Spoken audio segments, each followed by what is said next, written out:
I'm building a 2-trailer tiny house and I pretty much finished lining the interior and this thing is starting to look like a house. So it's well and truly time for a build update. Let's check it out.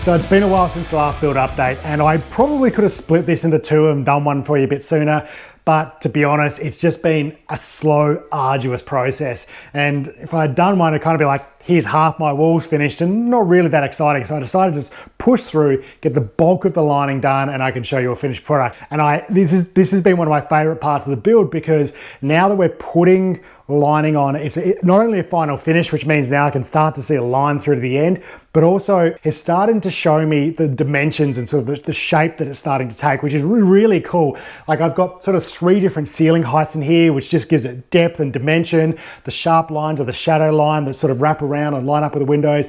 It's really looking cool and I'm pretty excited to share it with you. Now the first step of lining the interior was to true up all the walls. Now I either didn't film this or I've lost the video, so I can't actually show you the process. But what I did was I had sort of a 2.5 meter straight edge and I went around putting it across the studs on all of the walls, and any studs that were proud I was shaving with the plane to try and get all of those studs nice and level so that when I put the plywood on there I could adhere the plywood, clamp it up against that wall, and I was going to end up with a nice smooth finish and not waves in my wall. With that done, I then had to move on to insulation, and this was just a painful process. I don't like insulation. There's no pleasant way of doing this, but my tip would be just clothe yourself from head to toe, wear gloves and a respirator because at the end of the day, you're dealing with fibrous glass. Can't be good for you, but get in, smash it out. Don't do it on a hot day because you're gonna get pretty sweaty. I just started at one corner of the house and worked my way through, cutting up the bats and fitting them in, making sure that I'm getting rid of all those air gaps. So before I have a look at putting the plywood on the wall, I thought I'd have a quick look at the adhesive system. So I really wanted a super minimal look. I didn't want to see any fasteners. And in fact, I haven't used a single physical fastener on the walls. Instead, what I've gone with is a polyurethane. So I'm using Seeker 11FC. And when I started out with this, I was a bit unsure. So I did some prototyping, different types of adhesives, and some would pull off quite easily. Some were quite strong, but what I found with this was, first of all, I still haven't been able to get this board off, and I tried everything, including like having it in the vise and just trying to roll it off, and I was just lifting the bench off the ground. So it holds really well, but also polyurethane is flexible. So as the wall moves, I'm traveling down the road, it allows this plywood to sort of move on that stud a little bit without actually breaking the bond, which is really important. Now I have actually had to get a panel off the wall that I may or may not have messed up. And I tell you what, it wasn't easy. The only method I could come up with was to drive a paint scraper in there to try and break up some of that glue, and then get a pry bar behind that, lever it out and stretch the glue, and then going along with a knife and just cut the glue, working my way down, cutting the glue, levering it off. It's a painstaking process, but it gave me confidence that this stuff is not going to come off very easy, and because it's flexible, would allow to move with the house without breaking the bond. So to join my plywood, I'm doing shadow lines, which is a rebate between the join of the 2 sheets. Now, first of all, that helps break up the grain. So where the grain differs between the sheets, creates a visual break so it's not hard up against each other, but also it's not too much so that if the grain does flow seamlessly across two sets of boards, it allows it to flow nicely still. But what it really does is hides that join between the 2 sheets. So by doing a shadow line, the boards actually cast a shadow on the line where the 2 boards join. So if it's out a little bit, it's much harder to see visually. Now to do my shadow lines, I've actually overlapped the boards. So on my base sheet or the bottom sheet, I've rebated a 10mm rebate, half the thickness of the board. And then on my top sheet, I've done a 5mm rebate. So when they overlap, I get this nice sharp shadow line, but also it hides the line on the back where the 2 sheets join. So if that's a little bit out, you can't actually see it on the front. Now to join the boards on the wall, I'm actually back blocking the joint. This is where I put a piece of plywood and adhere onto the back of the board that goes between the 2 sheets. The reason I've done it is, first of all, this plywood's only 9mm thick, so over a 600mm stud, if you lean on it, you can get deflection. So if you get the sheets moving independently, you can get a step in the board. Also, birch ply is really stable, but it's still timber. So as it takes on a moisture load, you can get some cupping and bowing in the board. And if the boards can move independently, we can then get steps in the wall. So I back blocked it by putting a 60mm strip of plywood that I'd adhere onto the first sheet I put on the wall. Then when I put my top sheet on, I put some adhesive on that back block and I bed the top sheet down into it. So I started here in the bedroom by doing one of the ceiling panels, and these ceiling panels were pretty tricky because I needed to rebate the shadow line into them down on the ground so that when I put them up on the ceiling and glue them in place, when my wall panels went on, I got a nice consistent shadow line all the way around the edge. So it meant a lot of putting it up there, checking, measuring, taking it down, trimming, and repeating that process over and over again until I got them right. Once I had one panel in, I then sort of alternated between the wall panels, ceiling panels, and the bulkhead. So I did some of the bottom panels and then I worked on the bulkhead. So I had to get the bulkhead in place to then work back from with the walls. And then once I got the top ones on, went around and did all the center panels.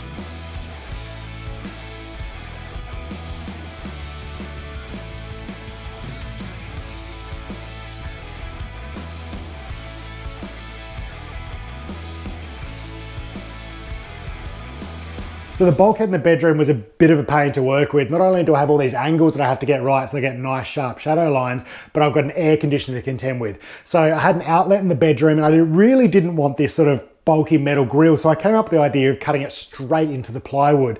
I cut out the two grills and put some baffles on the back of it. And that gives me enough space to get in there and clean it if I need to, but also have good access through the main duct in the main house there. So by cutting it in, I just get these like nice two minimal lines that don't restrict airflow and look super, super sleek.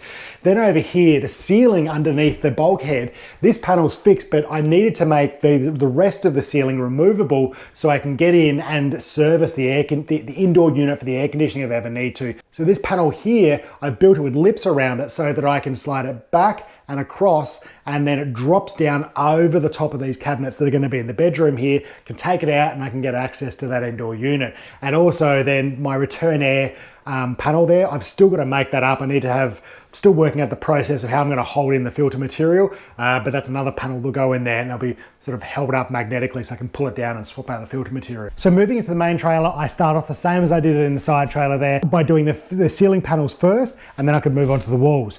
I did these end panels and then worked my way down the trailer, putting these side panels on, doing the bottoms, the tops, the middles, and then working all the way down through to these swinging walls.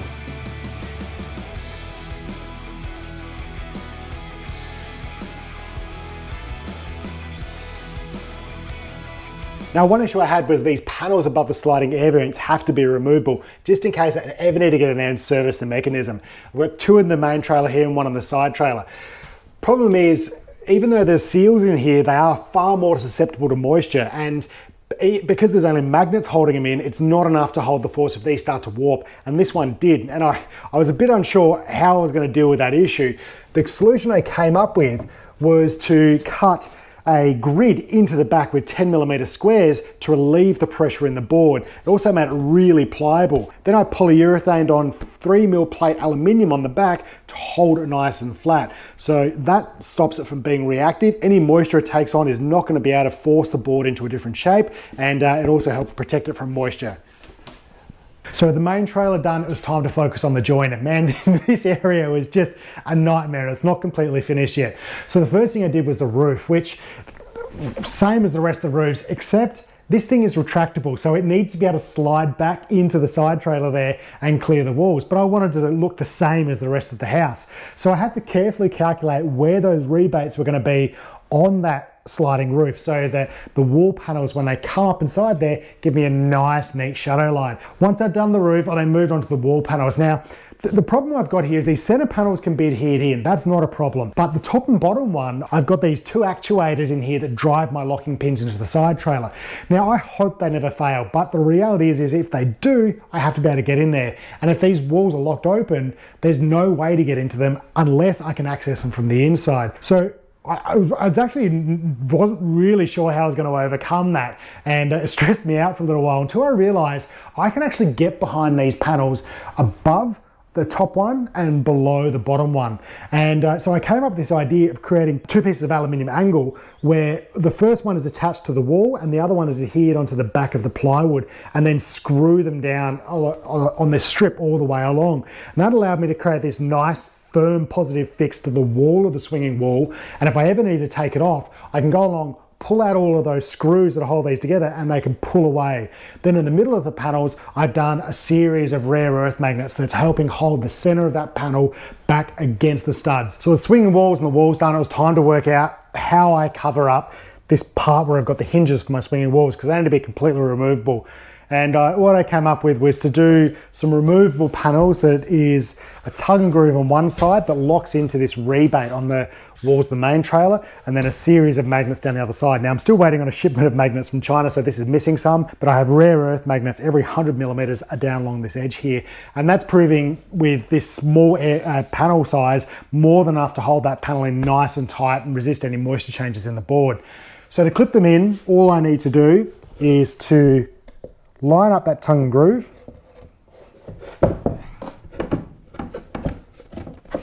Once it's lined up, bed it back in, and then the other side clips in.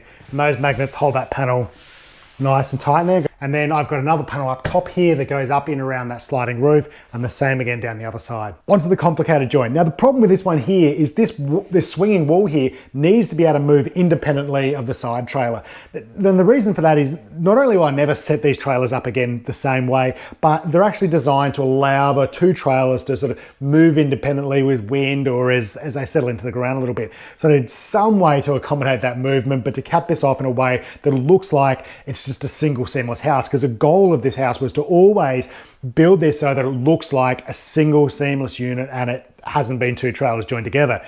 So what I've come up with is this capping piece that caps over the top of the edge of this wall and then caps this post that comes down inside the side trailer.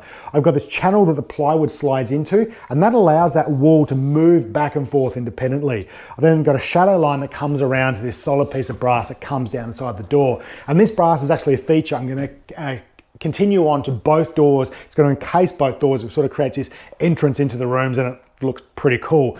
So to attach this, all I need to do is to, without damaging anything, slip this over the plywood, push it on. Then there's a magnetic strip running full length down the side here that holds it up against the post, and an aluminium angle that keeps it level against the other side of the wall here. So you get this beautiful capping piece. It looks really nice with the brass, and it allows this wall to move independently here. The other thing I've done is the joint on this side I've actually hidden inside of a shadow line, so you can't tell that this capping piece is removable. It allows me to cap this post, these walls to move independently, and it looks $1 million.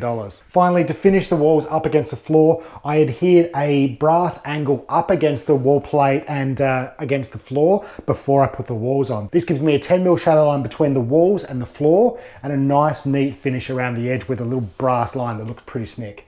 So the last place I've lined is the bathroom. Now I've actually continued the plywood through into the bathroom with the exception of the wet areas.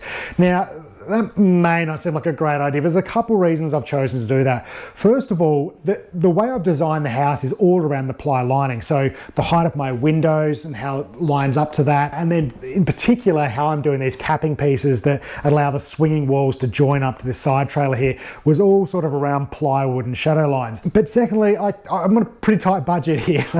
Despite some of my really nice finishes, the only reason I can sort of afford some of those things is I'm hand making everything, so it's really just cost of materials. So to do wet area paneling and the rest of this bathroom would have cost thousands, and I was like, wow, I've got just enough plywood, so I decided to continue it through. Now it does seem like a bit of a dicey idea, but this plywood is an exterior grade glue. It's birch, which is not the best for dealing with moisture, but it's much better. And also I'm sealing these boards pretty much entirely. So before I put them on, I have sealed the back of them, the edges of them, any exposed surface of this board, with the exception of where the adhesive holds it onto the wall, has been sealed with sealer. And that hopefully, as close as I can get these hermetically sealed, which stops them reacting to sort of heat and moisture in the air that happens in here. And also I've got really good ventilation in the shower, which is the only place that's going to generate steam. So hopefully I can ventilate that steam out and I don't get it really wet inside here. So finally, you may have noticed they've got these